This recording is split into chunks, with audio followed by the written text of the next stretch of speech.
ನಾನು ಈ ಫಿಲಮ್ ಲ್ಯಾಂಡ್ಗೆ ಇದೇ ಫಸ್ಟ್ ಎಂಟ್ರಿ ಕೊಡ್ತಿರೋದು. ನಾನು ಶಾಲೆ ಕಾಲೇಜಲ್ಲೆಲ್ಲ ನನಗೆ ಡ್ಯಾನ್ಸ್ ಅಂದರೆ ನಾಟಕ ಮಾಡೋದು ಅದೆಲ್ಲ ನಂದು ಫೇವರು. ಇದು ನಾನು ಒಂದು ಚಿಕ್ಕಮಂಗ್ಳೂರಲ್ಲಿ ಒಂದು 25 ವರ್ಷದ ಹಿಂದೆ ನಮ್ಮ ತಂದೆ ನಾನು ಕೆಮ್ಮಣ್ಣಗುಂಡಿ ಅಂತ ಇದೆ ಚಿಕ್ಕಮಂಗ್ಳೂರಲ್ಲಿ, ಅಲ್ಲಿ ಒಂದು ಸತ್ಯ ಘಟನೆ ಇದು. ನಾನು ಆಗ PUC ಓದ್ತಾ ಇದ್ದೆ ಈ ಘಟನೆ ನಡೆದಾಗ. ಅದನ್ನ ಆಧಾರತೆ ಇಟ್ಕೊಂಡು ನಮ್ಮ ಡೈರೆಕ್ಟರ್ ಸಾಹೇಬ್ರಿಗೆ ಹೇಳ್ಬಿಟ್ಟು ಇದನ್ನ ಸಿನಿಮಾ ಮಾಡೋಣ ಅಂತ ಹೇಳ್ಬಿಟ್ಟು ಕೇಳಿದ್ದಕ್ಕೆ ಅವರು ಆಯ್ತು ಅಂತ ಸ್ಕ್ರಿಪ್ಟ್ ರೆಡಿ ಮಾಡಿ ಇದೊಂದು ಸ್ಟೋರಿ ಮಾಡಿದೀವಿ.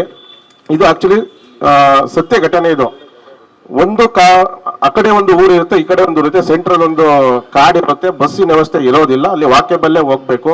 ಆ ಜರ್ನಿಲಿ ಏನಾಗುತ್ತೆ ಅನ್ನೋದೇ ಈ ಸಿನಿಮಾದ ಒಂದು ಕತೆ. ಅದರಲ್ಲಿ ನಾನು ಸೇಫ್ ಆಗಿ ಬರ್ತೀನೋ ಇಲ್ಲೋ ಅನ್ನೋದೇ ಇದ್ರದ್ದು ಸ್ಟೋರಿ. ಇದರಲ್ಲಿ ನಾನು ತನಿಷಾ ಮೇಡಮ್ ಜೊತೆ ಪಾತ್ರ ಮಾಡ್ತಾ ಇದ್ದೀನಿ. ನಾನು ಹೊಸಬ, ನನಗೆ ಪಾತ್ರ ಮಾಡೋದಕ್ಕೆ ಅಷ್ಟು ಇದಿಲ್ಲ. ಇವ್ರ ಜೊತೆ ನಿಂತು ನಾನು ಕಲಿತಾ ಇದ್ದೀನಿ. ನಿಮ್ಮ ಸಹಕಾರ ಎಲ್ಲ ಇರಬೇಕು. ನಾನು ಇದಕ್ಕೆ ಪ್ರೊಡ್ಯೂಸರ್ ಆಗಿ ಈ ಮೂವಿಗೆ ನಾನೇ ಪ್ರೊಡ್ಯೂಸರ್ ಆಗಿ ಮತ್ತು ನಮ್ಮ ಸ್ನೇಹಿತರಾಗಿರೋಂಥ ಸೋನಿಯಾ ರಾವತ್ ಅವರು ಕೋ ಪ್ರೊಡ್ಯೂಸರ್ ಆಗಿ ಇನ್ವೆಸ್ಟ್ ಮಾಡ್ತಾ ಇದ್ದಾರೆ.